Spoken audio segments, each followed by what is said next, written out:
With the best brand of football in Idaho, this is the 8-Man Prepcast on IdahoSports.com. That's right. Welcome in another edition of the Idaho 8-Man Prepcast on IdahoSports.com, brought to you by Ideal, Idaho's college savings program, and the Idaho Transportation Department. My name is Brandon Baney. We are here to break down all of the first round action from the opening round of the 8-man playoffs, get you set for the quarterfinals as well. But of course, can't do it alone. That's why we've brought in some of the best 8-man experts we could find after we exhausted our first list, of course. Let's bring in the coach from Ferry High School. It is Lane Kirkland. What's going on, Coach Kirkland? Hey, it's the playoffs. That's what's going on. It's cold outside and crisp, clear nights. So time for some football. Yeah, I can see you've got your little quarter zip there. Yeah, it was 18 degrees this morning, so I'm ready for all night. Yep. All right. Well, let's bring in our other 8-man expert, the proprietor of the Idaho 8-man X account and Instagram account as well. It's Will Hoenike. Will, what's going on? It was 23 this morning in Parma, so I just went with the polo shirt. Okay. Tough guy. yeah, real tough guy there. Oh, yeah, macho man, no doubt about it.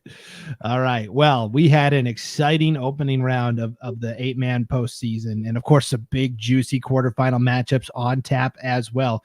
If you are watching this live here on Wednesday night, 6 Pacific time, 7 Mountain time.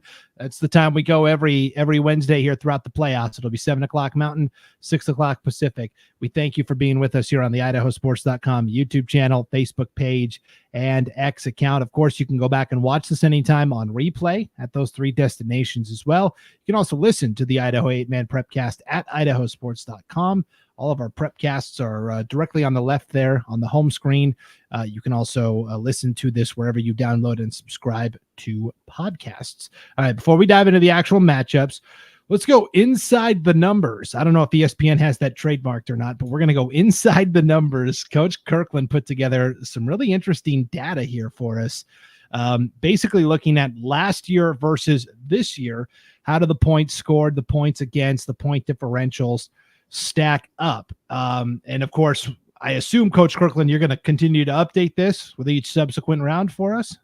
Yeah, we'll update and we'll highlight a few columns here so you don't just see a bunch of algebra out in front of you here.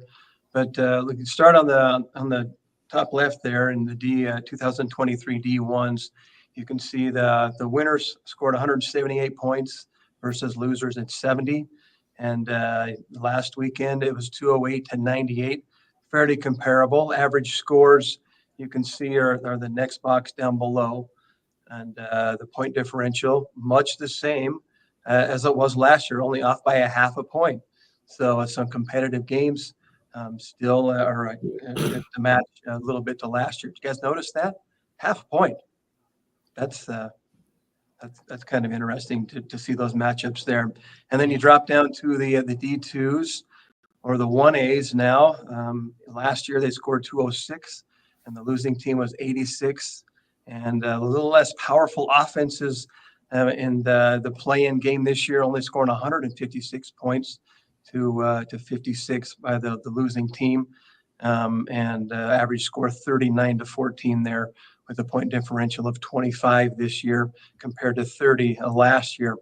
So much the same kind of action, so to speak, as it was last year. I think that the greatest thing to point out there is the little less powered offenses that scored there for the 1As at 156 points between 4 games there for the winners. But let's go to the first round and see where we're headed here. If your eyes aren't popping out of your head at that bottom number, 61.75, I don't know what would, because there were some high scoring games last year with an average score of 71 to 9 in the D2s last year. What will it be this year? I don't know. We'll have to take a peek. And then back up to the top to the D1s in 2023 in column 3. You'll notice the point differential was 37 and a quarter points. 50 to 13 was the average score. So just some stuff to follow there. We'll fill in the next column this coming Friday night and see where we're at and how the offenses and defenses play out against one another in this year's bracket. Yeah, when I first saw this, it seemed counterintuitive to me. It's like, oh, with each subsequent round, the margin of victory should get smaller. But like if you look at last year, 27.0 was the point difference for the first round of play in, and then it jumped up 10 points for the quarterfinals. But as I thought it through with the guidance of Will and Coach here, a lot of times those uber talented teams are sitting back in that first week and have a bye. And that I think skews the data a little bit. And then you mentioned, 61.75 point differential down there for the 1As last year. Not having Kendrick in the classification this year. The Kendrick factor. Yeah. Yes. Huge. Yeah, that might change the calculus a little bit there. I think we found the title for tonight's episode as well, the Kendrick factor. I like that. Good one. All right. Well, with that as the table setter, you can see that for the most part, most of the games we're going to recap here from the opening round of the postseason were somewhat one-sided. We always start with our game of the week, though, a game that was just the most exciting from start to finish. Really only one game could really take the bill here. It was the only game that was within a score. And that was the very first game or the second game of the 8-man postseason, kicked off at 5:00 Pacific time up north as the Cascade Ramblers go up to Deary and knock out the Mustangs 28-20. I actually misprinted there. 28-20. Cascade got an 8-point victory on the road for the Ramblers. Stuart Derrick, 5 of 7 passing, 105 yards through the air, 138 on the ground. Just a solid workman-like win here for the Ramblers. Coach, you and I both predicted that Cascade would go up to Deary and get that win. We did, and we predicted it to be a close matchup there, and it certainly was with one touchdown separation. Always good to see great football played in that playing game and to see who wants it most, and looks like the Ramblers came out on top this last weekend. Man, and shout out to TJ Byer from Deary. What a way to go out. 26 carries, 174 yards, and a touchdown. But Cascade, 5-3, their season continues. Deary's season concludes at 4-5. So, Will, it is time to say a final farewell to the Deary Mustangs. This is something we did on last week's show. We kind of gave a final farewell to all of the teams that did not qualify for the playoffs.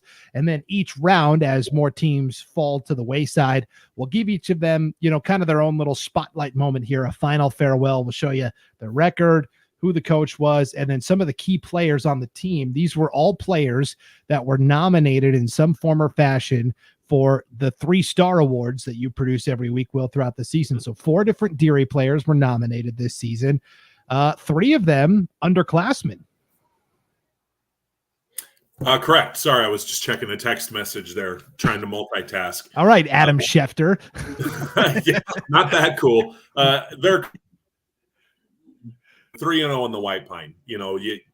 They played, and this is a problem. Well, I shouldn't say a problem. This is the reality. In District 1 and District 2, the 1A schools have to play tough non-conference schedules. They wind up playing, the 1A White Pine wind up playing 2A White Pine teams. So, teams like Deary or Genesee or Lewis County, they wind up getting, or Timberline for that matter, they wind up getting pushed around a little bit early. But I was really impressed the way Coach Olson and his team righted the ship with a younger team and an experienced team. You see 3 of the 4 there. With Nolan Hubbard, Jarrett Keene, and Chase Sanderson. 3 of those 4 players are going to be back in Mustang uniforms next year, and that's a nice thing to build from there. If you're a coach, if you're a coaching staff, to know that you've got some of your playmakers coming back next year. And that conference, I said it last week, and I'm going to say it again this week. Every one of those 4 teams has a lot of key pieces coming back. So that's going to be the 1A White Pine League. You're going to want to keep your eyes on that league next year. There are going to be some teams doing some damage. Yep.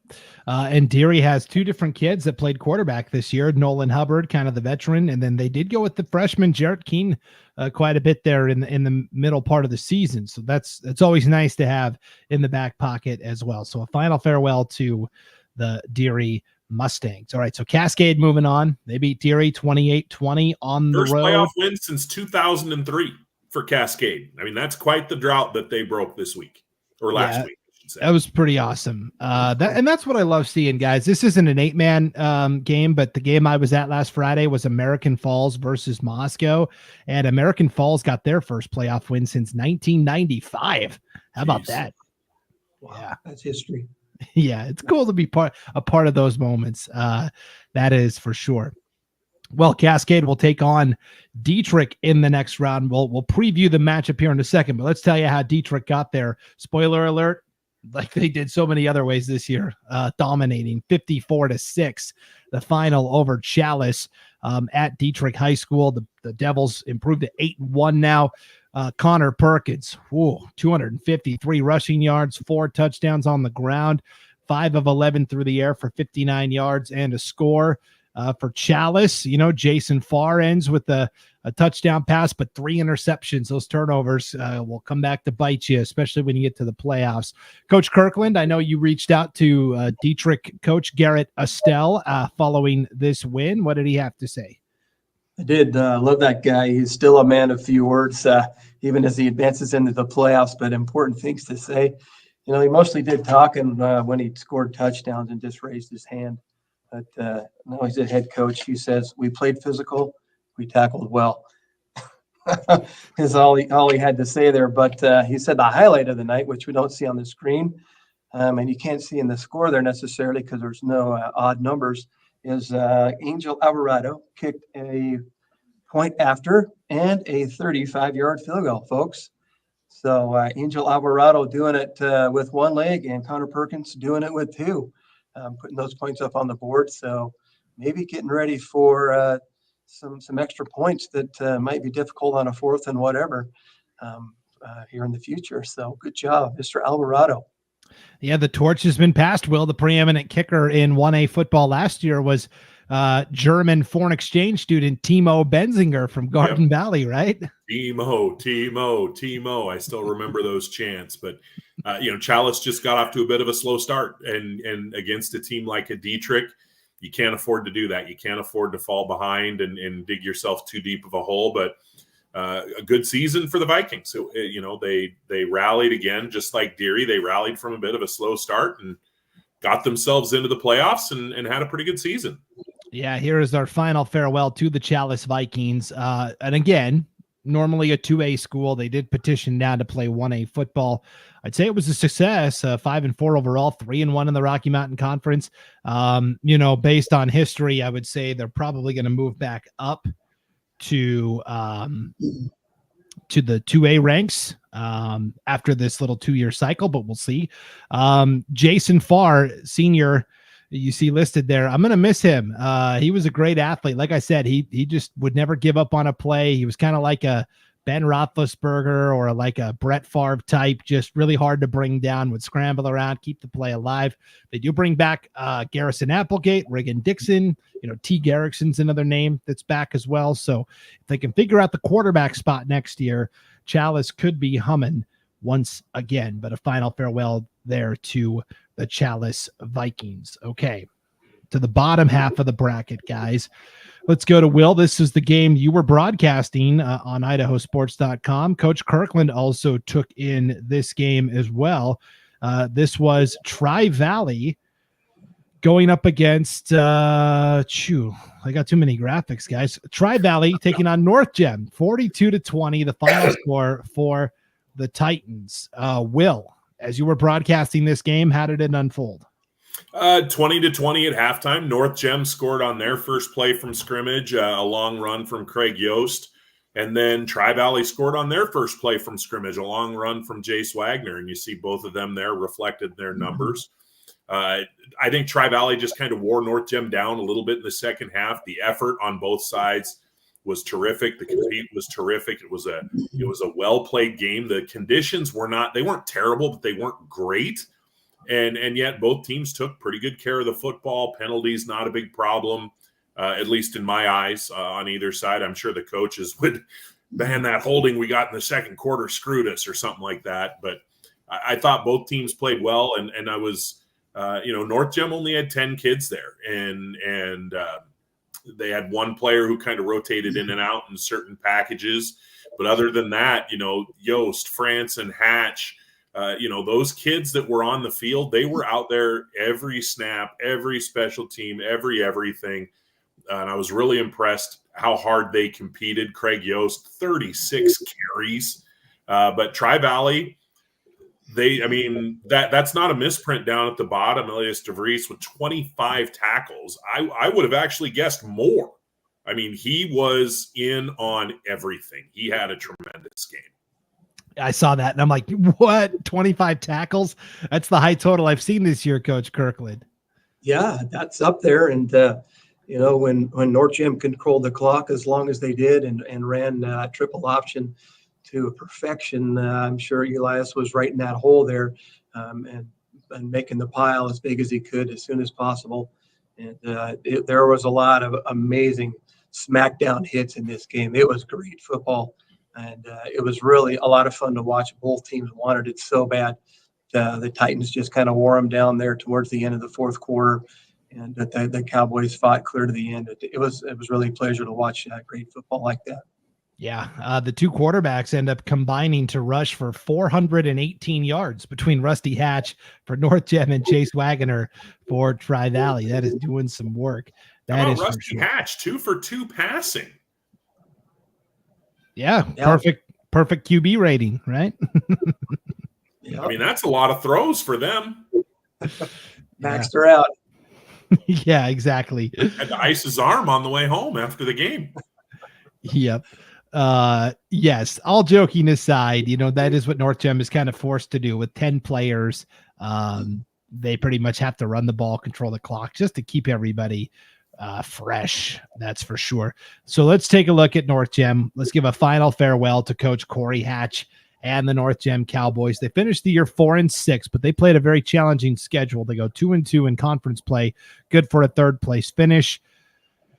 They lose Rusty Hatch, and that's going to be tough. He was kind of the leader of the team. I believe Coach Hatch described him as an obedient quarterback, which is what you need in the triple option for sure. But they do bring back Craig Yost, who's going to rush for over 1,000 yards easily for the second consecutive year. Hayden Franzen is back as well to solidify the lines. Coach Kirkland, I know you were very impressed with North Gem and how they operate, seeing them for the first time with your eyes. Dude, when we showed up there, there's a little hill you run off of to get down onto the field there. And I remember that way back in the 90s when I first went to watch Cambridge play Ferry. And I saw those North Gem guys come out of there off that hill, and I only saw like as many as got out as my car. And I thought, holy, what is going to happen here tonight? But man, oh man, those guys were sluggers. And Coach Hatch has raised those guys up right. They fought so hard. I was so impressed. Total hats off to those guys. What a great season. And got to talk to Bridger Hatch as well. He was up in the booth there helping out along the way. And he says, man, if I had to run it like these guys ran it, no one would have ever stopped us. And he had a lot of yards when he was a senior as well. So the Hatch brothers and the Yost and companies have given their all to North Gem football, and we'll miss them. Yep, the pride of Bancroft, the North Gem Cowboys. I still remember, guys, I was talking to, this was a couple of years ago, Jordan Kay. He was the sports writer for the Idaho State Journal, and he had some time on a Friday afternoon. They don't have lights there in Bancroft, so they kick off at 4 o'clock. So he had time, so he went down to Bancroft to watch North Gem play, Will, and he was amazed that there was a fan that basically rode his horse to the game and was just sitting on his horse taking in the action down there. It sounds about right, doesn't it? Sounds like kind of a small town thing to do. And, there was a great crowd there up in Cambridge on Saturday and on Friday. The whole afternoon, I was kind of looking off to my right, over towards the west. And I was just thinking to myself, please, clouds, just stay away so we can finish this game. And like Coach said, very entertaining football game. I was really impressed with North Gem. I thought that the effort that they showed was tremendous. I mean, Tri-Valley's a good football team. They've got some skill, they've got some speed, and they've obviously got some guys that are willing to step up and step up and fill a hole and make a tackle too. I was really impressed with them as well. Yep. And he mentioned as well, not only was there a horse, but then like a couple people just pulled their pickup trucks, backed up their pickup trucks and sat in the bed of the pickup truck to take in the game at Bancroft there as well. So one final farewell. I think it's Coach Kirkland. We're getting like an echo delay. How's that? Yeah, there we go. Yeah. Not hearing myself after the fact anymore. Going, God, I sound like a donkey. I can't hear it. Can you hear us still, Coach? Yeah, I can hear you clear. Am I still screeching? Yeah, so there's like a delay. We're talking, and then it's picking up the audio from your speakers, I think. So I don't know. Must be the ghosts of Halloween past. I don't know. It's the IT guy again. We got to get that guy on it. Come on. The hamster's tired, and now we got speakers randomly blaring out my voice. No one's winning here. Weird. I don't know. Okay. Well, let's move on to our next game.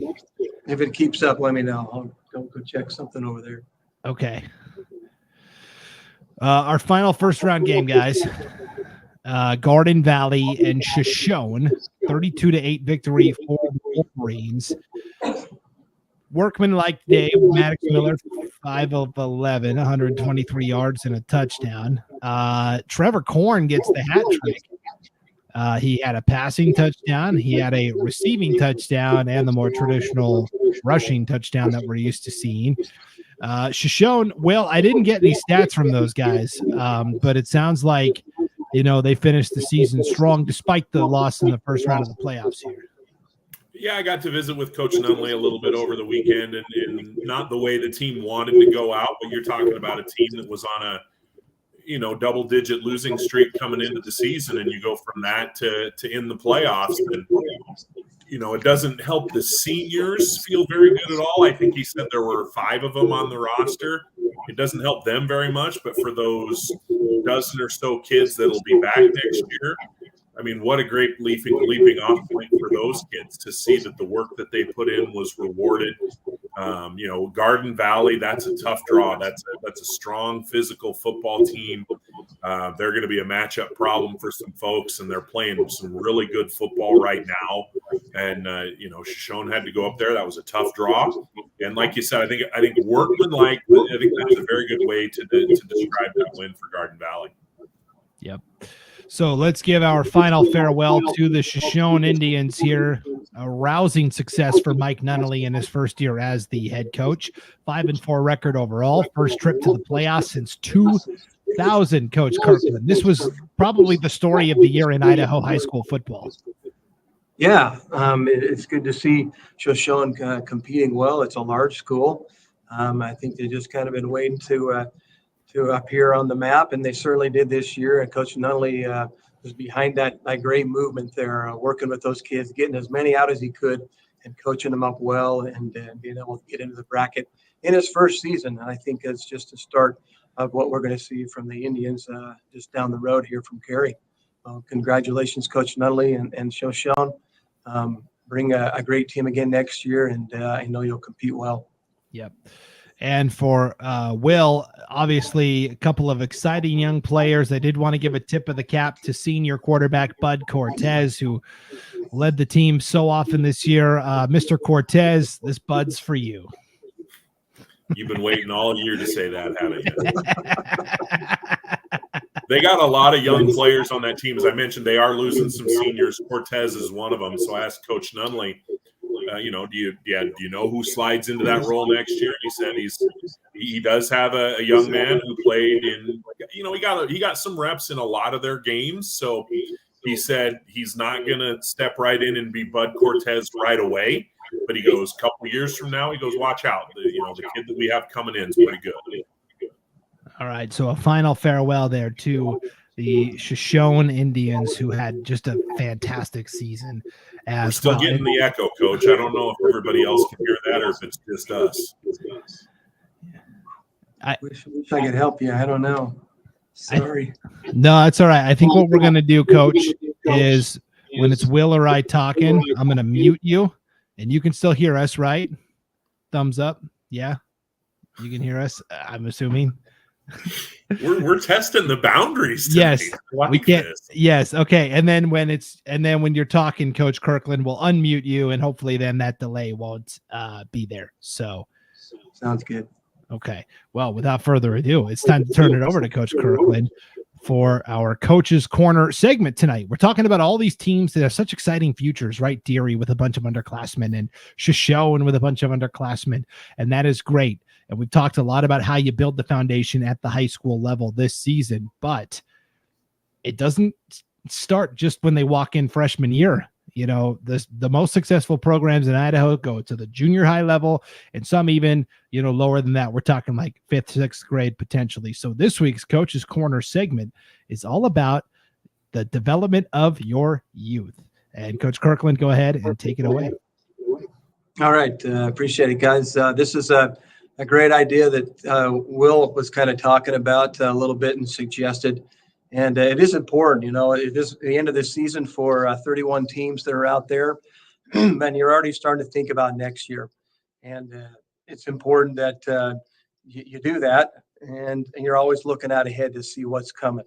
And so the feeder program supplements here, the topic question to answer here is the importance of creating a positive experience in middle school or youth football programs to sustain life in your high school football program.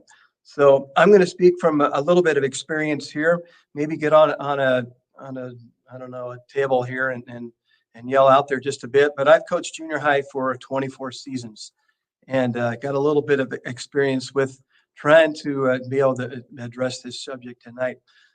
Coached high school and varsity or JV football for 22 seasons. But the main point I'm going to try and make tonight here as we go through this show is that someone on your high school staff needs to be coaching in your youth programs. And consistency is the key to success. If you see the picture there of the Panthers down in there, going to kind of feature them and brag a little bit. But we have always had great numbers come out for Carey football.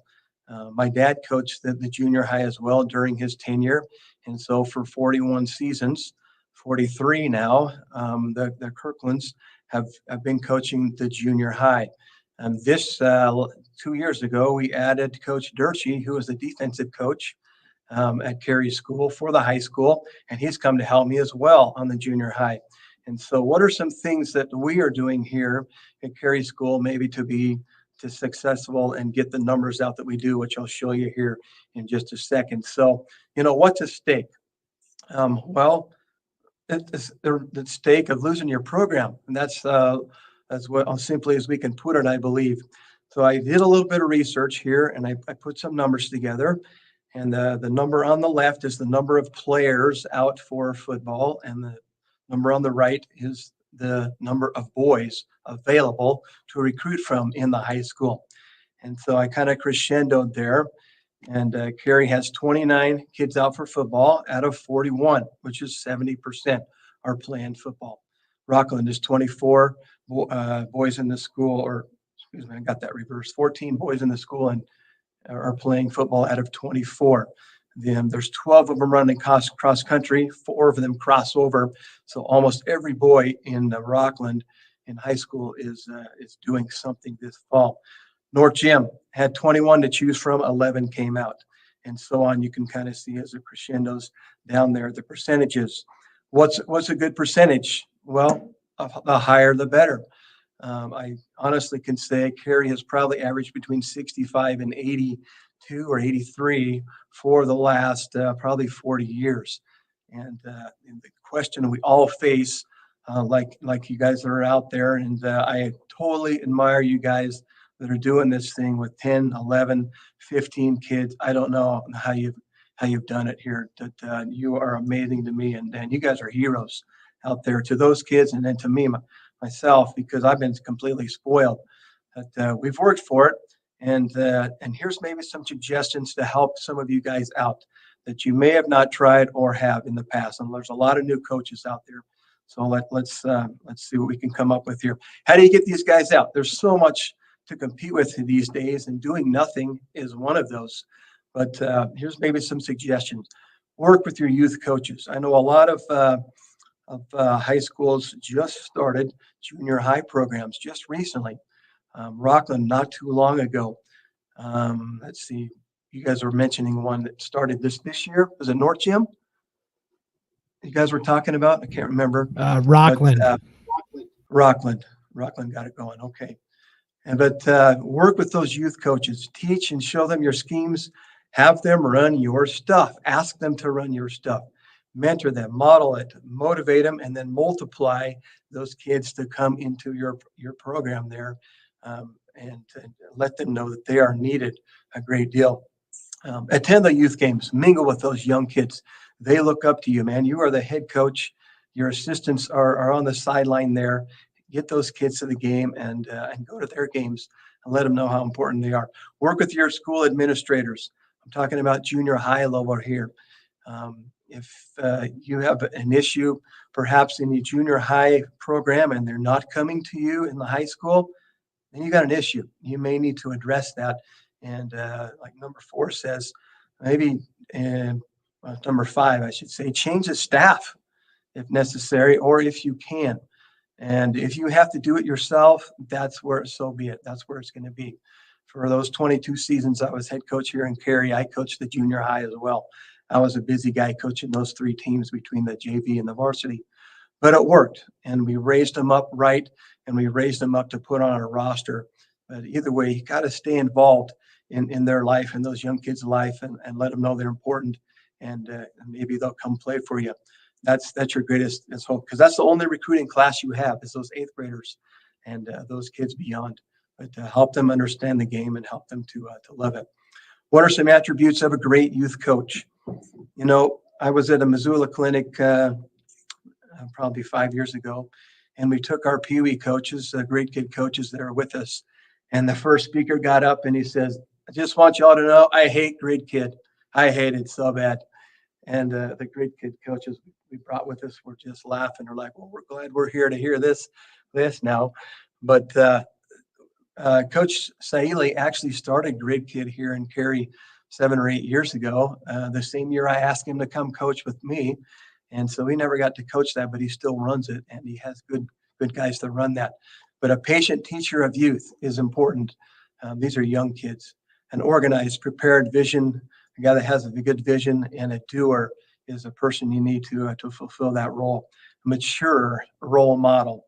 We've seen a lot of bad experiences come off the sidelines, you guys, from youth programs, and that doesn't translate to pushing those kids forward. The game may be on the line, but more importantly, these kids' future in football and your reflection to them is also on the line. So we have to be a builder of these programs as well, respected by the community and firm and not overbearing. It's a game. They're 8, they're 12 years old, whatever it is. But we got to raise them up right there and make sure that kind of coach is also committed. And on to the last page here, we've got to create excitement. We got to get every one of these kids a chance when they are young. Being on that sideline is not a fun thing to do. We got to get them in somehow. And then when they come off, if it's a play or two, we got to put our arms around them and let them know they did a good job and get them in as soon as you possibly can. Get them some swag, advertise. They love wearing that stuff to school. Any kid loves wearing football gear to school. He's the dude. He's the man. When those little kids wear their jerseys to school, that they're important, and that's important for them to have that stuff. Be positive, create hope. Ask them about their football aspirations. They have dreams too, and you can help them achieve those dreams as time goes on. It takes time. It takes a lot of time. And you got to compliment the heck out of them and appreciate them. And I put a picture of Coach Lee Cook here on this page. Kind of get emotional about this guy, but he loved the little kids. He loved all of our athletes that played football, and he never stopped talking about football to those kids all year long. And he said, "You're going to be a great football player. I cannot wait to see you just smash that quarterback," as quotes, words came straight out of his mouth. That positive persuasion. And that's what we did here at Cary School, is talked about it all the time to these kids. And of course, we work here in the school, and some of you don't. So we see them, an extra few hours a day or whatever, and we can talk that game with them. But you got to do something fun with them every day and often, and make sure that they enjoy it, and it's a positive experience for them, because football is a fun game. It'll come and it'll go, but let's make it fun while it's there. And I wish you good luck out there. I know some of you are in some tough situations.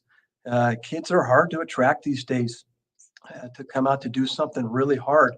But I think if we start young enough and mellow enough and slow enough, I think that you'll have better chances there, and involve those people in those young programs that will be the leaders, that will be your feeders on your roster later on. So good luck out there, guys, and I hope you get rosters of a few more kids this year. The numbers game is important. Yeah, it's absolutely critical in 8-man football, certainly. And so, Coach, thank you for that Coach's Corner topic. I thought it was really important that you showed the breakdown of, okay, how many boys do we have in the school? How many come out for football? I feel like that's long been a staple of success for programs like Cary, like a Butte County, like a Kendrick. It's critical, right, Coach? It's 100% critical. You got to keep the train on the tracks, and you got to have it loaded with passengers, and those are your players. Will, anything you want to add to the Coach's Corner segment this week? I mean, obviously we're talking football here, but I'm just a big proponent of kids doing something, whether it be marching band, cross country. Coach Hunter at Rockland was telling me, 3 or 4 of his top football players were running cross country. And if I'm not mistaken, I think they won the state championship last week in the 1A classification. So just do something, don't sit around. Don't just kind of go home and play video games. We've got a young man here in Parma. He's a great kid. Went out for football this year, and he said that part of the reason he did is he realized if he didn't, he'd just be sitting at home. And, just that kind of just be involved, do something, be part of the community, be an active member. And whether that means you're doing it in band, whether it means maybe you're volunteering on the chain crew on Friday night, something like that, or you're getting involved as a parent coaching your, coaching your area youth teams, whatever it is, just be involved, just do something, help like Coach said, help build the excitement, help build the energy, get the kids amped to play games. Yeah, that's another critical part. I see this a lot in other youth sports, Coach Kirkland, and maybe you can talk about this, is they have a hard time finding coaches, finding the people that want to donate their time. A lot of parents that want to sit and critique from the sidelines, but don't want to actually put on the whistle and coach them up. It's very true. And those are the guys that need to get out there and help and gain experience and work with their sons or their nephews or whoever it might be, but to also contribute to the community is real important. Yeah. All right. Well, let's continue on and look at, speaking of these programs that perennially get a lot of turnout, Kendrick, one of them, certainly. We'll take a look at what happened in the opening round of the 2A playoffs last week, guys. All White Pine showdown here, and Kendrick with the shutout, 54-0 over Potlatch. Will, this is a team that is not at full strength. I mean, no Sawyer Hewitt, no Carson Hogan, no Nathan Twite, and yet, okay, Nathan Kimberling runs for a pair of touchdowns. Rally Rotsesender, our favorite guy, receiving touchdown, took a punt back for a score too. It's kind of a next man up deal, and Kendrick is just rolling along here. Yeah, and here comes a Xavier Carpenter. Here comes, insert name here, and that's one thing that they've been really blessed with in Kendrick for the past several years is really strong depth where they've been able to just kind of plug and keep going. And unfortunately for Potlatch, the same just wasn't that they were beat up. And when you're going up against a team as talented and as deep and as an explosive as Kendrick, you need all your weapons, and Potlatch didn't have those on Friday. And I visited with Ryan Skaggs real briefly about the game, and he said it was unfortunate because Potlatch it's a better team and it's a better program. Coach Ball and his kids than they were able to show on Friday because they just didn't have the full complement of health, and neither did Kendrick. But Kendrick's depth was obviously a little bit better. Yep, that is the difference right there. Kendrick had the reserves that could step up and make plays.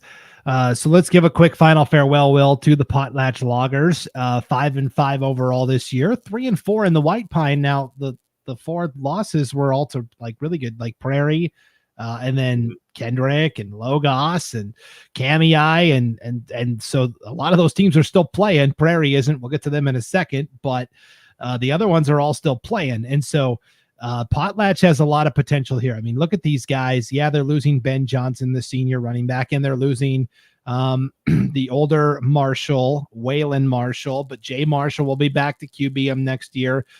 They've still got some pretty good offensive and defensive linemen. And so I think, and Ryan Ball knows how to coach. I mean, he coached a long time at Kamiah, had a lot of success and doing the same at Potlatch. There was a few years ago, there was some uncertainty as whether or not Potlatch would be able to field a football team. And Ryan Ball, who had success at Kamiah, he steps in and becomes the head coach. And a couple of the coaches up there in the White Pine told me as soon as Coach Ball took over, they're going to be competitive. That's just who Coach Ball is. That's what he gets out of kids. They're going to have a competitive program. They may not have 50 kids. They may not have the future Division I All-American. They may not have all those things, but what they have is they have a lot of kids who are going to work hard. They're going to compete hard, and they're going to give Coach Ball everything they got. And sure enough, it says 7 years on the graphic, and every year here, we're talking about Potlatch this time of year. Okay, they're in the mix. They were competing for a playoff spot. They were in the playoffs. They were winning a playoff game every single year. Not super flashy, but they find a way to put a good football team on the field every year. So a final farewell to the Potlatch Loggers there. It was a great season overall. Okay. Another conference rematch here in the opening round of the postseason. Hagerman and Raft River. In fact, second week in a row, these two teams are playing each other. 50-26 victory for the Pirates. Coach Kirkland, man, this Hagerman team is like a train barreling down the track. They are loaded. Yeah, certainly loaded. Their players are impressive. They're putting up the yards and the touchdowns in a hurry. And then there was a ton of enthusiasm going on over at the Pirateville land. And they're real focused, man. I've seen some focused teams, but these guys are on a mission here to prove that they are something as well in the state and ready to leave a mark in the state this year. Last year, I kind of dubbed these guys for Hagerman, the Four Horsemen of Hagerman, and it was Wyatt Mavenkamp and Martin Gonzalez and Kai Kendall, the three names you see here, and then they had a big fullback last year, Wyatt Hoskevek, who was a dude. Hoskevek has graduated, and they've kind of replaced him with Seamus Merrill now. I still feel like it's the Four Horsemen of Hagerman. It's just, how do you stop all of these weapons, Coach Kirkland? Yeah, it's difficult to stop all the weapons. I think Coach Faith kind of taught me over the years is don't try to stop them all, just try to stop the run game or the pass game and see where it lands. That could be dangerous as well because they have weapons run the ball and the weapons that catch the ball, and Mavenkamp can throw the ball. So anyway, good luck. Just play aggressive and maybe you'll come out on top there. You're going to have to cause some turnovers to slow those guys down, but they are on a mission. Yep. Coach Randy Spaeth, of course, now the athletic director at Raft River, won a lot of games with the Trojans, and here Raft River concludes their season at 4-5. McCoy Spencer did throw 2 touchdowns, one to Devin Barnes on a really nice play to get it started for Raft River. Kai Ward, holy smokes, 207 yards rushing, 2 touchdowns. He caught the other touchdown pass from McCoy Spencer. So let's give a final farewell here to the Raft River Trojans, Coach Kirkland. 4-5 this year, 2-3 in the Snake River Conference, but this was a top-heavy conference this year for sure. They do lose a couple of big seniors in Kai Ward and Blake Tracy, but Chad Evans in his 6th year has done a nice job with this program, and they always seem to have a lot of freshmen and sophomores coming up to step in. They do, and their JV team is very impressive. and they'll continue to build. Raft River never lets off the gas. They always have a lot of kids and really exceptional coaches. They'll be back again next year, but they're certainly going to miss Ward and Tracy off that team that have done a lot of work for them this season. Yeah, Kai Ward, very underrated kicker as well. We were talking about that earlier with Alvarado from Dietrich, but Kai Ward also pretty good kicker for the Raft River Trojans. Okay, let's go to the bottom half of the bracket for the opening round of action, guys. This was these were the two non-conference matchups where we actually saw for the first time teams playing each other. Kamiah, guys, they played on Saturday. This was the game we had on IdahoSports.com, 56-34. Kamiah gets the win, 7-3 mark now, and boy, look at old big Dave Clute. One last ride with the sheriff there in Kamiah, David Clute. 8 touchdowns. He was your top 3-star earner this week. Yeah, he had a really nice game, and he's had a really nice season. And the thing is he's a significantly better basketball player than he is football player. Those of you watching this podcast, you guys know that. He's headed to the College of Idaho to play basketball next year. A tremendous athlete, and he's got a lot of players around him. Everett Oatman, Matthew Oatman.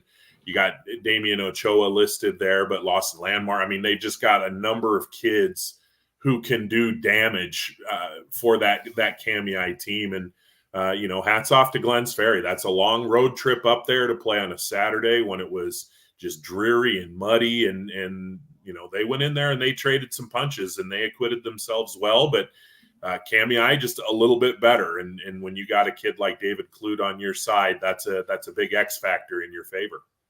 Yeah, Coach Kirkland, Damian Ochoa, 2 interceptions in this game as the nose guard. He's got 4 on the season. That is second highest on the team. We love to see that. Oh, I imagine the crowd went completely berserk. Every time he got one of those interceptions, it's always fun to see a big man run down the field, and nobody happier than himself. That's pretty good stuff there. Coach Stewart from Glens Ferry didn't offer any excuses for the game. He said it was a little bit muddy up there, but his kids kept swinging hard. He's real proud of the season that they had. That he complimented the Kamiah Cubs for making big plays and catching the ball in conditions that weren't the best. He said they were just a little bit better than us on the road, but happy nonetheless about what he's achieved this season. Yeah, so let's take a look and give our final. Oh, and I think the delay went away, so that's good. We may not have to mute you anymore, Coach Kirkland, which is good. Oh boy, now you're going to hear me talk all night. Yes. Yeah, now I can go away. See you, Will. Yeah, let's give a final farewell here to the Glens Ferry Pilots. Coach Kirkland, 6-4 this year after back-to-back last place finishes in this very loaded Snake River Conference. And again, we've said it. It's not like Glens Ferry was a bad program those last couple of years. It's just that somebody has to take last in a heavy league like this. If they had played in other leagues, we thought, okay, they'd finish at least middle of the pack, maybe a little higher. So for Coach Eric Stewart finally to come through this year and lead these guys to the playoffs and a winnable first-round game on the road, I thought this was a tremendous success. They do lose the senior quarterback, Landon Stewart. No relation to Coach Eric Stewart, by the way. They're spelled 2 different ways there. But that's the big thing right here, Coach Kirkland. The 4 guys we've got listed as our 3-star nominees this season, Bryce Sterling, Stewart, Josiah Valencia, Junior Sanchez, they are all seniors. That's tough. Yeah, what a great group there. And they have had some tremendous success. And Coach Stewart, I think, has done a tremendous job taking over for a longtime coach, Lonnie Funkhauser, who established himself in the A-man football realm for many years. The Pilots have something to hang their hat on here and to build on. And I'm really excited to see what they have coming back next year. Yep. So a final nod to the Glens Ferry Pilots as they wrap up their season at 6-4. And then our final game, guys, from the opening round of the postseason. This was a non-conference battle in Cottonwood Friday night. So Paul Kingsbury was on the call for that Kamiah game Saturday. He also hit this game on Friday night. It was Prairie at home against Grace, but the Grizzlies go on the road, guys, and they knock out the Pirates 48-38, the final score. Each of these teams now an identical 6-4, but it is Grace, Will, that is moving on to the next round of the playoffs. Yeah, long road trip for them up from Grace all the way up to Cottonwood. And they go up there and they got a great jump in the first half. 5+ turnovers for Prairie. I forget the exact number, but Grace able to force some turnovers, and they were able to turn one into a first quarter touchdown. Braden Kimball interception return for a touchdown. And when you go on the road, especially in the playoffs, getting a fast start is pivotal. And Grace did that. And then things got weird in the second half, and they had to hold on. Prairie gave it a great run to try and get back in it. But a late kickoff return for a touchdown kind of stemmed that tide of momentum, and Grace lives to see another day. And their reward, which we'll talk about coming up, is they get to turn right around and bus all the way back up to North Idaho again this week. Yeah, what a reward. Coach, I'm looking at this 10-point win for Grace.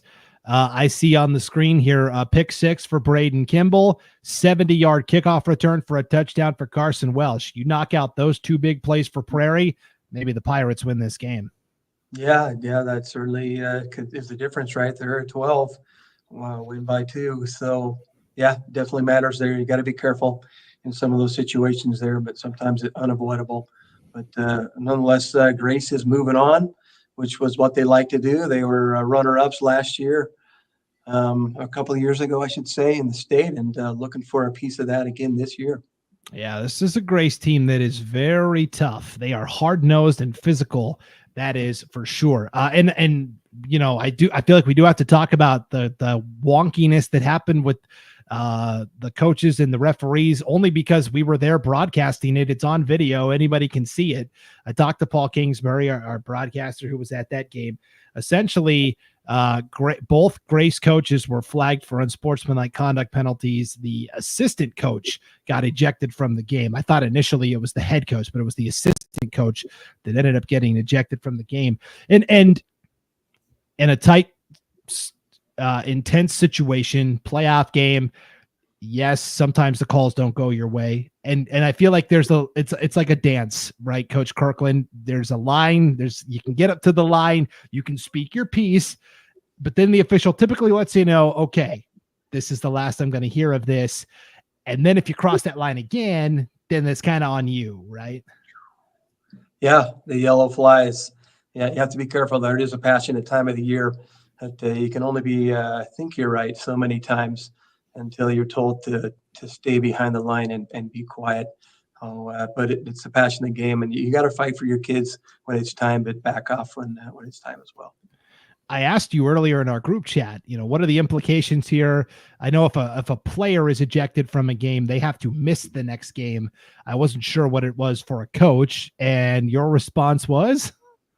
Yeah, I'm not quite sure, other than I think they have to do a sportsmanship clinic and behave. And I've only had one flag thrown on me for stepping onto the field a little too far. And I didn't even deserve it. They didn't even give me a warning, but whatever. It's something they never do, about. Right? They never do. Never deserved that flag.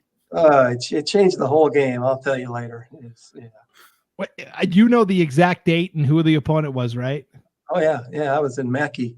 Yeah, I was in Mackey in 2009. It was game number 4. We were going for our 27th win in a row, and it did not happen that night. Reffed out of it. Blame him all day long. Find me. Just find me. Wait. Oh, that's funny. Yeah, that's incredible how you can remember that. But it's the one time, I guess. So that's one time. That's probably why. So anyways, I don't know what the Grace coaching staff will look like. Head coach James Newby will be there for sure, but we shall see when they go to the Kibbe Dome this Friday night, guys. And we will talk about that here in just a second. But first, we have to give our last final farewell of this opening round of the postseason. Coach Kirkland, we say a final farewell to the Prairie Pirates. First season back in the saddle for Ryan Hasselstrom after a 2-year sojourn. He takes back over, gets him back to the playoffs, 6-4 record, 5-2 in that very difficult White Pine. Their only losses were to Kendrick and Logos at the top, and a couple of Levi's coming back next year, and Levi Gehring and Levi McElroy, who quarterbacked the team this year. So they've got some building blocks. Yeah, and I think it's been a success for them and a lot of fun for Coach Hasselstrom to get back on the field there.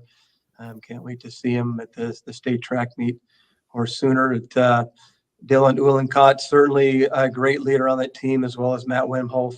And those guys have carried their team this year and set some prime examples.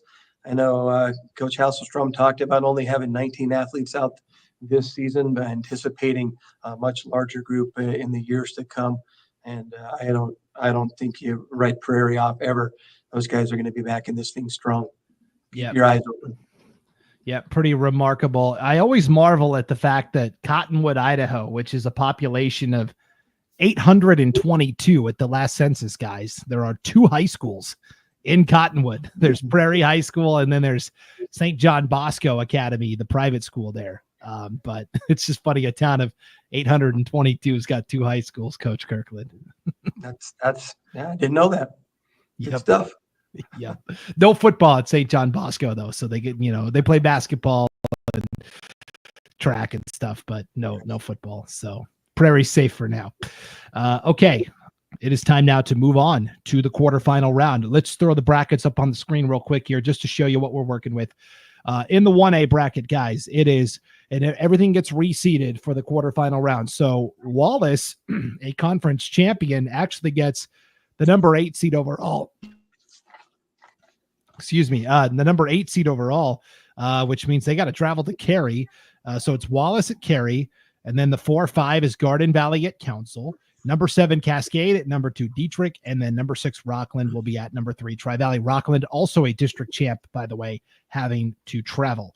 And so I got a text from somebody up here in North Idaho, and they were kind of looking at this bracket sideways and saying, okay, so you're telling me your 5th best conference champion, Deary, gets to reward the community with a home playoff game, but your 4th best district champion, Wallace, has to hit the road, as does your 3rd best district champion. I could see how on the surface, Will, that seems kind of wonky, and yet I don't know. I don't mind it being reseeded. Where do you land on this?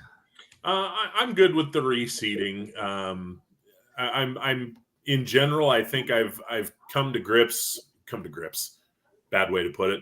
I've come to terms with the fact that this is what we got. And so we just got to make the best out of it. And I think that these are 4 pretty compelling matchups. And I think that for a couple of them, they're going to need some things to go their way. In Cascade going down to Dietrich, they're going to have to play pretty well, but they get the chance to, you know what I mean? They get to determine their own fate on the field. But boy, that Council Garden Valley, in Council, where it's just muddy and messy, that's going to be one of those games that reminds me of the movie It's the Best of Times, if you've ever seen that one, when old Reno Hightower and Jack Dundee are playing in the rain against Bakersfield High. That's what that game's going to look like, coming up on Friday. And then Tri-Valley Rockland, there are a lot of athletes on the field in that game, and inside on the turf, in the dome, no weather problems at all. There could be a lot of points scored in that one. Yeah, it's going to be really fun. So let's just kind of quickly look at each matchup here, beat by beat. We'll start at the top here with Wallace and Cary. This game is going to be Friday at 4:00 kickoff on IdahoSports.com. Paul Kingsbury will be there broadcasting it.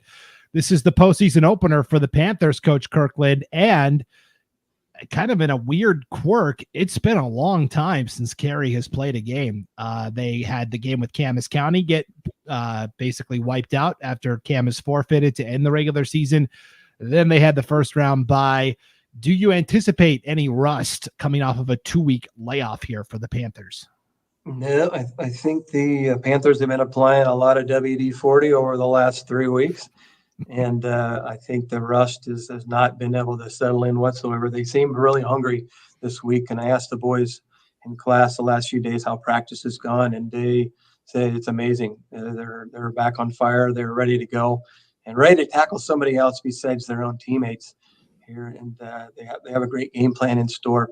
But a good Wallace team coming into town, they'll have to be ready. I've watched them film on these guys and impressed with that Cooper Miller. He runs the ball really well. He makes good decisions, and he's a threat. Yeah, it's been a bit of a drought here for Cary, guys. They haven't been to the semis since 2022, 1-year drought for the Panthers. How can you possibly live so long? Yeah. For Wallace, been a little longer, 2011, the last time the Miners played in the semifinals. So they've got a lot on the line here. Realistically, what does Wallace have to do to go into the Lions' den and take out the Panthers?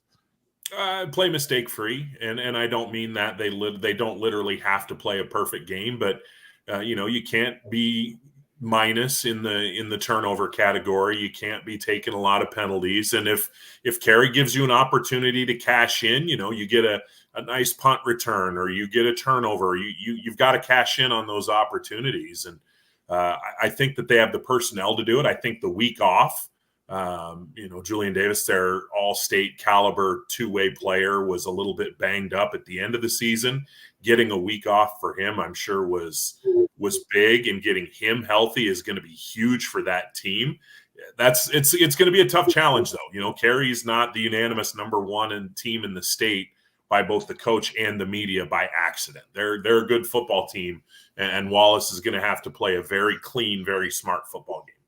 All right, guys, here in the chat, Sam Ewell says Wallace will upset Carey. All right. I like your conviction, Sam. Guys, I don't know if you remember this, but way back at the start of the season when we made our championship predictions for the year, this was my state championship. I had Carey over Wallace in the finals. Well, thanks a lot, Max Preps. We're getting my preseason championship in the quarterfinals. I guess I'm playing with house money here. No matter who wins or who loses, one of my championship game predictions will live on. But for Wallace, it's a tall order for sure to take on a well-oiled Carey team. They are probably going to still be without Alex Grubbs, their starting running back. And so, yes, Cooper Miller does run the ball well, but at the same time, they don't want him to get killed. He is just a freshman and is an important part of what they do passing wise as well. So we'll see. Wallace, I think, has to play, and they cannot get behind like they did the last time they played against Lakeside 2 weeks ago. That absolutely cannot happen. Hey, here's our good friend Lee J from Carey High. Let's go Panthers. That is from Bronson, Coach Kirkland. That's his son. Yeah, that's Coach Kirk going right there.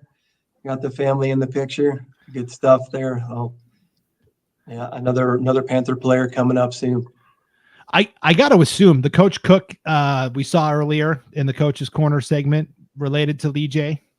Lee J's father. Yep. Okay. Coached with me for 13 seasons and I don't know, 15 with my dad. That's incredible. Yeah, those names that just are there year after year in those communities. Fantastic. Okay, the next matchup on the bracket line, guys. If we look at the bracket, is Cascade. Let me pull it up here. It's Council and Garden Valley. Right here, Will. This was the game you thought could be fun. This is going to be a 7:00 kickoff in Council. What's the weather supposed to be like, Will? It's going to be chilly. It's not super warm down in this stretch of the state right now, and I'm not saying it's going to be Arctic or anything like that, but that snow line was getting pretty low last week when I was up in Cambridge, and they said Council sits a little bit higher. So, you never know. There might be a little some snow flurries. I got a video sent to me from a parent showing the guys having a little fun in practice, and it was muddy and it was dirty. And these are two teams that are going to be able to kind of slug it out. They're both they both have the personnel. They're not finesse teams. They're just line up and go after it. And this is the type of game where a guy like Trevor Korn, a big, strong fullback, can be a major impact. And then you put him at linebacker on the other side. Trevor Korn on one side, Owen Hatfield on the other. This is a game that could be a ton of fun to watch. It really could. Yeah, when these guys played earlier this year, Council did get the victory 42-24. Trevor Korn had 17 carries for 140 yards and a touchdown, but Owen Hatfield ran it 22 times for 183 yards and 5 touchdowns for the Lumberjacks. And, oh, by the way, he also threw for 138 yards and a touchdown in that victory as well. Coach, I just feel like if Garden Valley can keep Hatfield boxed up, they're going to have a shot. But otherwise, if he gets out on the perimeter, he's a tough guy to bring down. Yeah, for sure. They're going to have to control him to be able to stay in that game and to give themselves a chance. I'm going to call this the rumble in the pine tree jungle. up there because these teams do slug it out hard, and they're going to be some muddy dudes when they're done. They're going to have to use a lot of Tide and to get that mud out, because it's going to happen up there. I'm also going to call out something here. I think that if Coach, let's see, what did I write down here? Usually will need to outcoach the rookie in this game. A council team that's riding high. And so that's my challenge out there to see which of those guys, if usually can slug it out against the rookie there with maybe a slight edge on the home field advantage and a earlier win, or if Coach usually can pull something out of his 14-year hat and bring the pain. So it should be fun. Garden Valley always seems to find themselves in the semifinals. Last trip there was 2022. For sure. And for Council, they haven't been there since 2014. They thought last year they had a really good shot, stubbed their toe against Dietrich right away. They just feel like a team on a mission. That is for sure. Speaking of Dietrich, they're going to host Cascade on Friday night, guys, 7 o'clock on IdahoSports.com. We will have live video coverage of this game, Will, so you can tune in and watch this one from the comfort of your own living room. We will have audio coverage, or possibly I'll have to double check the schedule. We're going to be in Cary as well, though, so you can check out Cary and then flip it over to Dietrich. It's going to be a great time. All right, Cascade, first playoff win since 2003. That was also the last year they got to the semifinals. Will, kind of like Wallace, it's a tall order, but what do the Ramblers have to do in this one? They've got to get Stuart Derrick and Cole Olson out into space. Those are their. They've got multiple good players, but those are their two big horses as far as playmaking, and they've got to find a way to get them into some open area. If Dietrich is able to control them and confine them and keep them, basically in the middle of the field with a whole bunch of blue shirts around them, it's going to be hard for Cascade. But if Derrick and Olson are able to get into the perimeter, if they're able to get into space and they're able to make some things happen, Cascade can make some big plays. Hold on to the football, no turnovers, no bad penalties.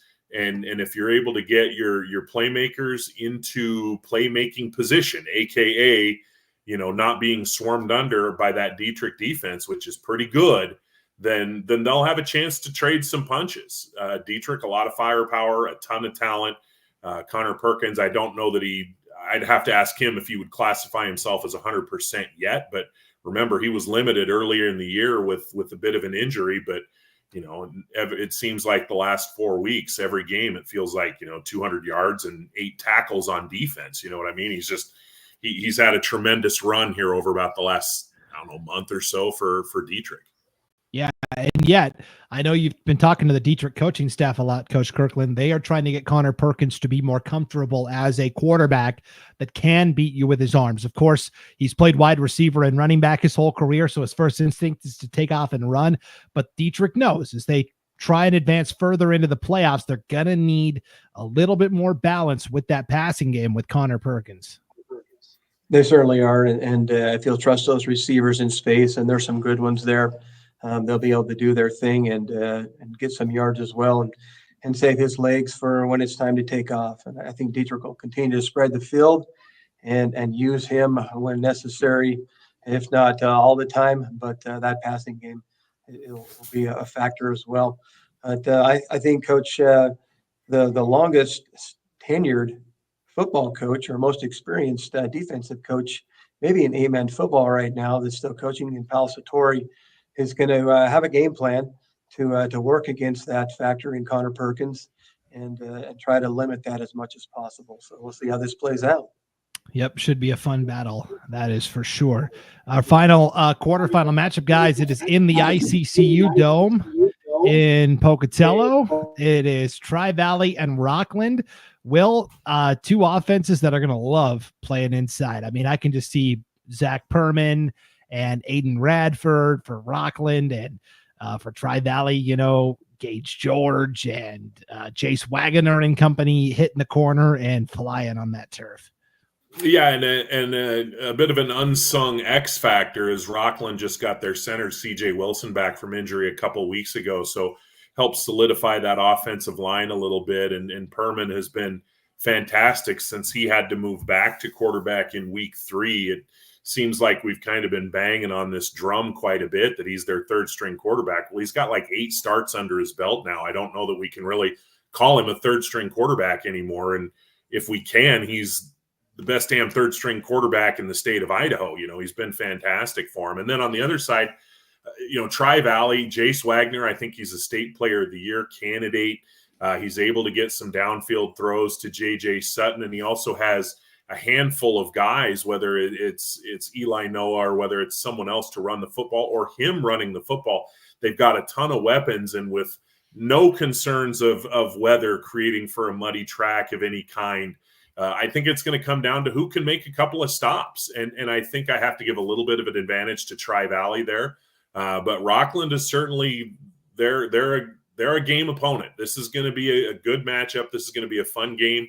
And I think there's going to be a pretty good number of points put up in this one. Yeah, the only thing I'm worried about here, Coach Kirkland, is for Rockland, they're allowing 35 points per game. You can't win a championship and allow that many. Yeah, that's definitely a number that popped out to me as I see your screen here in this graphic. They're going to have to put a stop to that and take care of the football and capitalize on every play, and against some stops, some fourth down stops are going to be critical there. I did talk to Coach Hunter earlier this week, and I think that he said Xavier Parrish was going to get cleared this week. I don't know how much he'll play or what role he will play. That would be big. Yeah, I think Perman will remain at the quarterback position. He's got the flow and he's rolling right now, but that would be a huge thing for them, and the conditions are going to be equal. It should be a fast, fun game. Yeah, and you might be wondering on the bracket, if we look here, Rockland is the 6th seed, Tri-Valley is the 3, and you're going, well, why is it in Pocatello? That's much shorter for Rockland. Well, on the bracket, there's a little caveat that says, hey, in the quarterfinals, if a district champion is playing a non-district champion, even if they're the lower seed, they get to host. That's why this game is in East Idaho, basically 45 minutes or so from Rockland. Tri-Valley's got to come all the way across the state, but man, it's going to be a fun battle for sure. All right, let's get our official playoff predictions here for this 1A bracket. Coach Kirkland and I each went a perfect 4-0 last week. Will went 3 Shut up, I don't want to talk to you guys anymore. Will went 3-1. So as the lead dogs here, the co-lead dogs, Coach Kirkland, what are your picks this week? I'm picking the Panthers for sure. Those are my guys. I think they're rolling and going to do well. They could be playing the New York Giants, and you'd take Carey, wouldn't you? I sure would. Yeah, all day, man. By 20. All right. Yeah, I'm going to go with the Lumberjacks. Be wrong now that I think about it. The Giants was not the best choice. We did beat Wood River back in the days. Yeah. It's a long story. The Lumberjacks and the Blue Devils. And the Titans of Tri-Valley on that turf. Okay. My picks. I'm going with Carey, and I'm with you on Dietrich. Those are kind of the 2 easy ones. I do like Tri-Valley over Rockland. I just think they have an ability to really shut you down if they need to. I haven't seen that from Rockland yet. And guys, I'm going with the upset special. I'm going Garden Valley on the road over Council. It is hard to beat the same team twice in one season when they are as evenly matched as these two. So I will take Garden Valley in a little road upset special there. Will, what about you?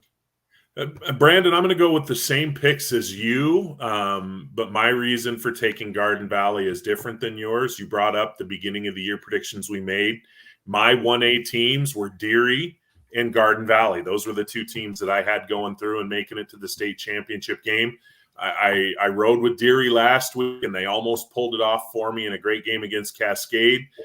I got to stick with Garden Valley, and that's not a disrespect to Council at all. I think that they're right up there, with Carey and with Dietrich at the top of the state. I think they're an outstanding football team, but I went with Garden Valley back in August. I'm going to stick with them. All right. And for the record, my preseason championship prediction was Carey and Wallace. So no matter what happens, guys, I'm treating this as the state championship here this weekend. Right on. Yeah.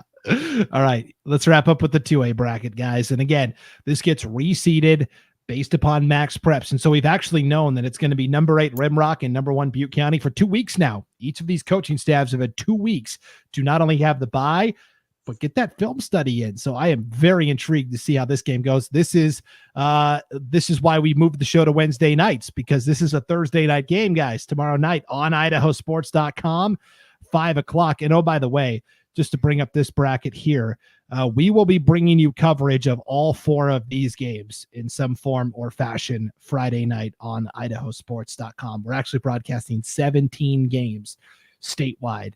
And in this 2A bracket, we are bringing you every single game except Valley and Hagerman. And so all the other games are covered, starting with Rimrock and Butte County. And then we've got Valley and Hagerman, the 5 and 4. Even though Hagerman is listed as the 4 seed here, Valley actually gets to host that because they were the conference champions. Logos, the 2, against Grace, the 7, and then Kendrick and Kamiah, they're 3 and 6. So let's start with this game right off the bat here. Rimrock and Butte County, Thursday night. Coach Kirkland, what do you think about Rimrock's chances here? They've had 2 weeks to prepare, 2 weeks to work on maybe a few trick plays up their sleeves. Kind of an unknown opponent for Butte County. They haven't played Rimrock. I don't even know the last time they played Rimrock, if ever. Rimrock hasn't been to the semi since 2001, Coach Kirkland. All the expectations are on Butte County. I feel like Rimrock can come in and be loose and relaxed. They certainly can. They got nothing to lose, and I'm sure that's what they've been talking about all week. Is let's prepare hard. Let's make as few mistakes as possible and see what we can come up with over there in Butte County. But, I think they have a good game plan coming in. Coach Sam Ward, in his 4th year now, has done a great job with them and gotten some great wins this season and been able to build some pride in that program to see what they can roll here against the Pirates. But, I think the smoke is burning off the tires in Butte County, and all they need to see is those green lights flash and let them ride. I think they're ready to go as well, and can't wait to get it started and kick this whole thing off tomorrow night. That'll be fun. Yeah, it'll be a good one. Green lights, and Rimrock also wears the color green as well. Will, I think that late season loss to Hagerman was the best thing that could have happened for Butte County because they were the defending champs. They hadn't been beaten to that point. They had rarely been tested, maybe in the season opener against Logos, but everything else had been pretty easy breezy. This forced them to refocus and go, hey, we can't just show up and expect to win. We have to actually go out and, perform well and do it. Yeah, head coach Sam Thorngren after that loss was fairly open in saying, I think we need to figure out who we are and what we can be. He certainly has all the tools. Keaton Archibald, I think, is a highly underrated player in the 2A classification, but it's because he has to share the spotlight with Razor Duke and Rawson Twitchell and Crosh and all those other great players that they have there at Butte County. And I think the thing that loss plays in because it allowed them to refocus, and now they've had the week off so they can get set. I think another thing that is going to benefit Butte County is I think there are a lot of eyes in the state on the bottom half of that bracket because you're talking about a potential Kendrick Logos semifinal, and not that Butte County has a cakewalk by any stretch of the imagination. They don't. If they win this game, they're going to have to get through either Hagerman or Valley. But I think that a lot of people are looking at the bottom half of that bracket and thinking that's where the tallest hogs in the trough are. And I think Butte County is kind of waving their hand saying, hey, let's not forget we're the defending state champions here. So I think that they can put that little chip on their shoulder. And Coach Kirkland, you know this better probably than any of us on the show. A team with a chip on its shoulder is a very, very dangerous team. Oh, 100%. They don't mess around, and a quick start, you're not going to stop those guys. So they're ready to rock and roll, and it should be fun to see where they get going here. All right. The second game on this top half of the bracket. Oh man, this is a really tough one to gauge. Hagerman and Valley. You look at the numbers, and Hagerman has the better differentials here. They're averaging almost 58 points per game. They're only allowing 13.2. They've been to the semis more recently, just last year at the 1A level. You look at Valley, okay, yeah, they're averaging 49 points per game. They're allowing 25. That's a lot. They haven't been to the semis since 2018, and yet all of that doesn't matter because Valley already beat Hagerman once this year. by 2 scores. Now, the caveat is this was back in early September, a 56-40 win for Valley. And as I go back and look at the stats in this game, Coach, from when they played in September, the question is, can Hagerman run the ball effectively? In that loss to Valley, Martin Gonzalez, 15 carries for only 45 yards. He did score twice, but that's only 3 yards per carry. And so that, to me, was the key to Valley beating Hagerman earlier this year. That's the question to me. Can Hagerman run the ball more effectively in this rematch? Yeah, that's a great stat to take a look at for sure. If you can run the ball, you can win games. But Hagerman has been deadly with that pass a lot of games this season as well. And so maybe compensate there, but they're not going to give up on that run game because those guys are good.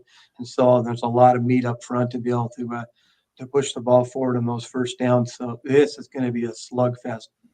This is going to be both the teams got weapons of mass destruction. It's and they're all fully loaded. It's like a double barrel shotgun shooting it at each other. So it's going to be a good one over there in Valley, and I think Valley's pretty excited to be able to host that one. A hungry Hagerman team is on the rise.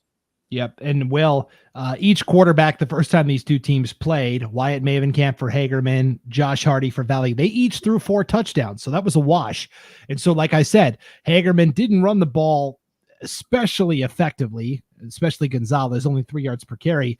You contrast that with Thomas Vargas, and in that win over Hagerman, 20 carries, 191 yards, 2 touchdowns. That's 9.6 yards per carry. That's the other key, is if Valley can feed Thomas Vargas like they've been doing all year, that to me is the MVP of this team. I know Josh Hardy brings a lot to the quarterback position, and Pedro Robles is great too, but to me, Thomas Vargas is kind of the heartbeat of this team. He has been quietly really, really awesome this year, if it's possible to be that. He's been fantastic. But for Hagerman, if they want to flip this script from that loss earlier this season, the 2 guys that they're going to need to shine, we haven't said their names yet. It's Alex Johnson and it's Coleman Pierce on that defense, because they're going to be the ones who are going to be tasked with limiting Hardy and limiting Vargas. And that's what Hagerman's going to need. If this turns into a 56-50 type game again, I tend to lean a little bit towards Valley. Not a lot, but a little bit. But I think Hagerman, when you're talking about Pierce, that's a guy, I want to say he had 18, 19 tackles a couple of weeks ago in a game. Is a young man that can really play some football. And Alex Johnson, the guy who collects sacks just by the truckload. Those are 2 players that Hagerman is going to need if they're going to be able to limit that Valley offense. Yeah, that's going to be, I'm glad you mentioned those guys, Johnson and Pierce, because they are very important to what Hagerman wants to do defensively. There's no doubt about it. Johnson with 14 sacks on the year. That's pretty good. Okay, bottom half of the bracket. It's a doubleheader inside the Kibbe Dome, guys. The first game is Grace and Logos. It is Wazoo's homecoming that weekend in Pullman for Washington State's football team. So there are no rooms at the inn. So Grace has to stay in Missoula, Montana. That was the closest hotel they could find that wasn't totally booked out. So that's why they're playing this game first. It's going to be at, I think 5:30. I'm going to double check the bracket here, see what the game time they've got listed here. It's a doubleheader. They're going to play at 4:30, and then Kendrick and Kamiah will play at 7:15. So you've got Grace and Logos doing battle. Logos coming off the bye. Grace had that impressive road win last week. Coach Kirkland, what do you view in this matchup? Well, Grace is going back up on the road. I think they did that last year as well, a double run up north there. So they're playing well on the road and as they travel. But they're going to run into a Logos team that's running on 8 cylinders right now. And that win over Kendrick, I think, has propelled these guys through the roof.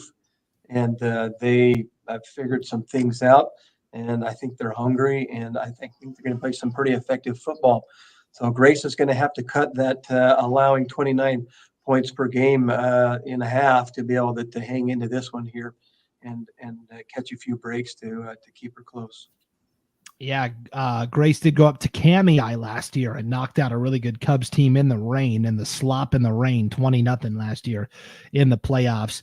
Will, you look at Logos, and on the sidelines, they've got like 20 guys standing there. There's probably, 35 to 40 players in this program total.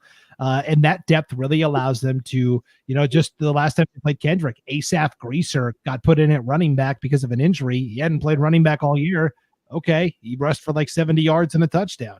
Yeah. And they can really spread it around too. When you're talking about, Don Porras and Ryan Daniels and, you just Lucius Comas and Seamus Wilson, a kid who hadn't played quarterback at the high school level until this year. And he's playing at an all-state level right now. It's a pick your poison. It's kind of like Hagerman 2.0.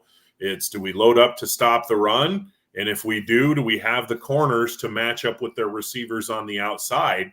And if Logos, they like to spread the field out a little bit, Wilson can run a little bit too. This is a team that has a lot of different ways to hurt you. And Grace is going to have to be very, very disciplined and very, very good on defense.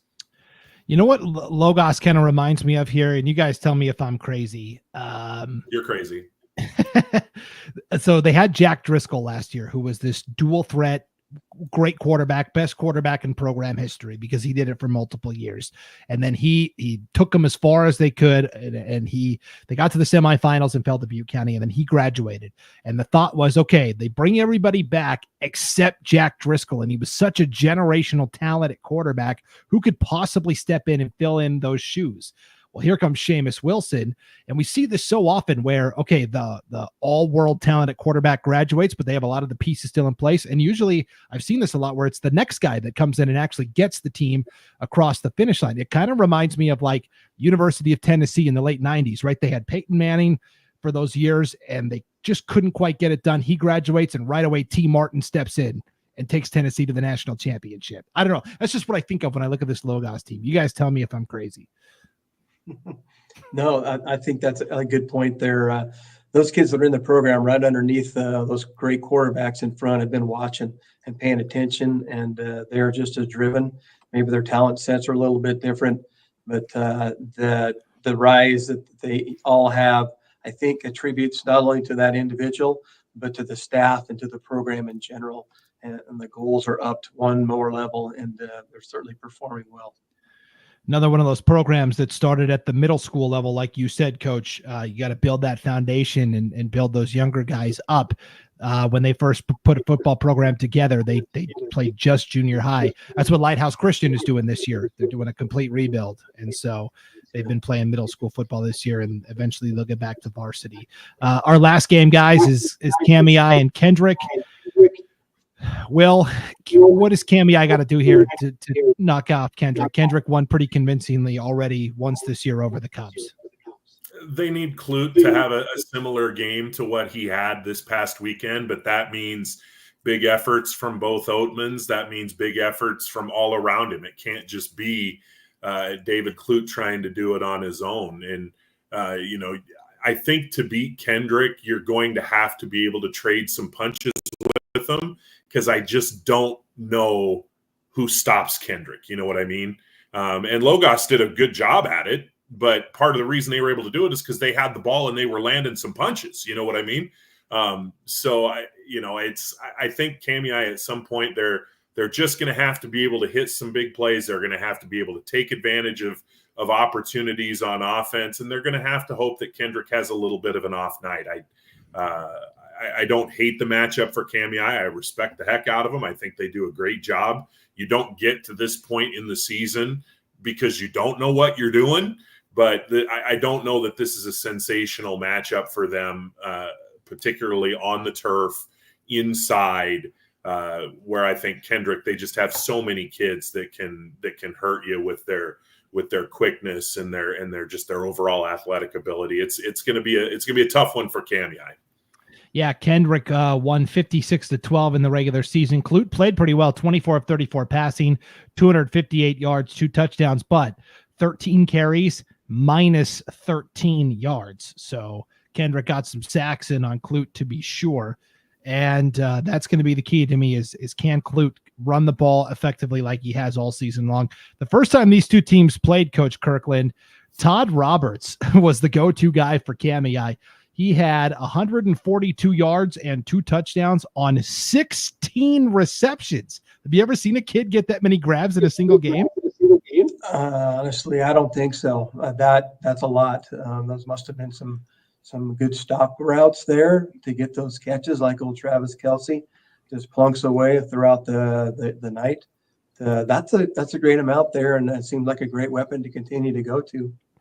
Yep. So we'll see if Clute and company can get the job done. Here's Kristen Clute in the chat, guys. Let's go Cubs. All caps. So we love that. That means she just heard everything I just said, so I'm probably in trouble. No Kamiah hat for me. I think realistically, everybody knows, okay, Kendrick is a big target, right? And but Kamiah has a chance. They do have to play their absolute best game of the season to pull it off, but it's going to be a fun battle either way. Both those games will be on IdahoSports.com Friday night from the Kibbe Dome. Okay, really quickly, let's get our picks, and then we will get on out of here because I know you guys are ready to end. So, Coach Kirkland, as the lead dog again, I will let you go first here on the picks. Both those Butte County Pirates. I think that's a good matchup right there. And I think I'm going to pick the Valley Vikings. I think they want a piece of Butte County. They're still upset about that 18-point loss earlier in the season, and they want to get back to that game. Hagerman's not going to be a pushover, but I think the experienced staff of Valley is going to push those guys over the top, and Hardy is hungry. A hungry Hardy means danger, danger. And Logos is rolling right now. I think they're going to take care of Grace in good fashion as well as Kendrick. So I guess I'm kind of going the top of the bracket on 3 and the bottom on 1. All right, you're going shock. I like that. I'm going with Butte County as well, and Logos and Kendrick, but I will take Hagerman over Valley. I think momentum plays a big part in this, and Valley's momentum was stunted a little bit by the bye. And when they played earlier this year, it was so early on. A lot has changed since then, I think, for both sides. But I'll take Hagerman in the upset. These teams were very close in the rankings in the regular season, but that's my one quote-unquote upset pick. Will, what do you got? The only thing I'm going to change from what you did, Brandon, is I'm going to take Valley over Hagerman. Butte County and Valley on the top, and then Logos, Kendrick on the bottom. Okay, so you've got the same picks as Coach Kirkland. Coach Kirkland and I both went 4-0 here last week. Will went 3-1. And Will, I know you were worried about not having the faith of the Kamiah fans in the chat here. We've got all the Clutes coming for you, but in a good way. Here's Heidi. Here's Heidi Clute. I will get you a Cub hat. Yes. There you go. I got Coach Kirkland brought me 2 Carey hats last week. Cool. I got Coach Hardy got me a Valley hat. And I've still got the Cade Craner Oakley t-shirt special. I joke that my allegiances can be bought. And I say that jokingly because I have no allegiances. I love, if you play 8-man football, I love you. And I want you guys to have fantastic seasons. So I don't care if it's Centennial Baptist. I don't care if it's Kendrick. I love y'all. Yep. Well, Kamiah here. So we had Kristen Clute, Heidi Clute. Here's Leah Clute. And this was on my comment, how Kamiah's got to play their absolute best game of the season to win over Kendrick. She says, yes, but we are ready. And then here's Trisha Skinner. Go Cubs. Coach, I love all the support from up there in Kamiah. Hey, it's exciting times, man. It's the playoffs, and it's a family affair. I'll bring everybody. No doubt about it. Well, there are 24 quarterfinal games around the state this week, both in 11-man and 8-man football. IdahoSports.com will be broadcasting 17 of those 24 games in some form or fashion. If you want to see if your favorite game is being covered, and 7 of the 8-man games are being covered this weekend, all you have to do is click on the Game Streams tab on the homepage at IdahoSports.com. Big thanks to everybody who tuned in live tonight to the Idaho 8-Man Prepcast. Quick request on your way out. Could you please hit the like button and then share this when it's all done? That will help everybody who wants to tune in tomorrow find it a little easier on replay amongst all the other stuff going on social media. It's not like we just had a presidential election or anything, guys. We don't want the 8-Man Prepcast getting lost in the shuffle. That's right. Can't do it. So Thank you for tuning in, everybody, for the Coach Lane Kirkland and Will Hoenike. My name is Brandon Baney. We will see you back here next Wednesday night, 7 p.m. Mountain, 6 p.m. Pacific for the semifinal edition of the Idaho 8-Man Prepcast. Until then, enjoy the games this weekend, everybody, and we'll see you next time on IdahoSports.com.